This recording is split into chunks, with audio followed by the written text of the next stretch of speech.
Histoire, chapitre 1. L'Europe au XVIIe siècle. L'Europe moderne. Au XVIIe siècle, hormis les Provinces-Unies, qui est une république, et l'Angleterre, qui est une monarchie parlementaire depuis 1689, les États européens sont essentiellement des monarchies absolues, c'est-à-dire des monarchies où le roi est le seul maître.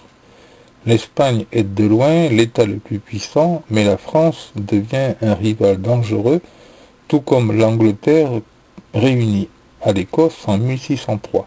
Les guerres sont très fréquentes durant cette période. L'Europe est religieusement divisée. Au sud, l'on trouve des États catholiques, au nord, des États protestants. La France est une exception, puisque l'édit de Nantes, qui a été signé en 1598, admet le fait que l'on puisse pratiquer les deux religions, le protestantisme et le catholicisme. La population est essentiellement rurale. Les techniques agricoles sont arriérées. On procède à l'assolement triennal, c'est-à-dire qu'on ne fait travailler les terres qu'une fois sur 3 ans, et à la jachère, on laisse se reposer les terres pendant un certain temps. On ne procède pas à des engrais ou à des enrichissements d'autres genres. Les rendements sont très faibles, ce qui produit de vastes périodes de disette et de famine très fréquentes, des périodes où les gens n'ont pas à manger en quantité suffisante. Les progrès sont importants dans la deuxième moitié du siècle. On va trouver des plantes fourragères qui vont permettre de mieux cultiver la terre et procéder à de l'élevage de vaches, de bœufs, de moutons, de brebis, qui vont permettre de manger de la viande et de s'enrichir. Le commerce devient très actif, avec notamment le commerce triangulaire, qui permet d'enrichir les commerçants qui longent la côte atlantique, et notamment Nantes ou Bordeaux.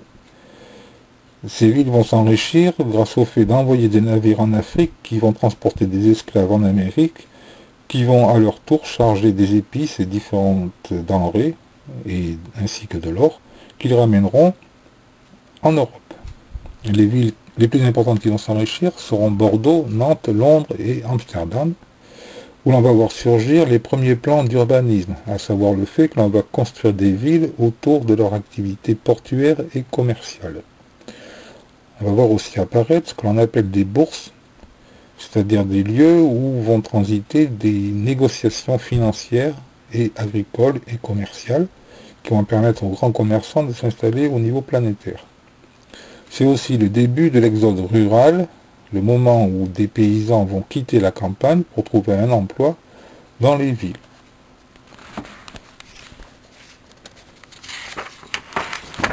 Chapitre 2. La monarchie absolue en France.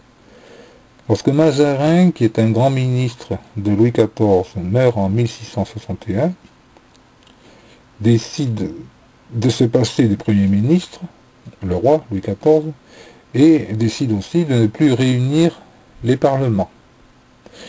Il écarte ainsi toute forme de communication avec d'autres intermédiaires que sa personne.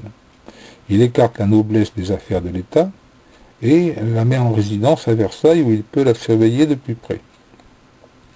Roi de droit divin, c'est-à-dire né de Dieu, il gouverne par édit, c'est-à-dire par des sortes de lois qu'il édicte lui-même et qu'il impose à tout le monde sans en discuter avec personne. Tout est sévèrement contrôlé.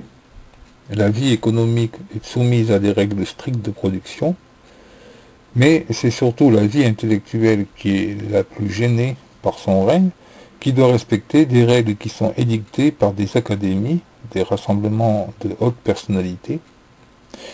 Et en 1685, l'édit de Nantes, qui a été signé par Henri IV, est annulé, et les protestants quittent massivement la France.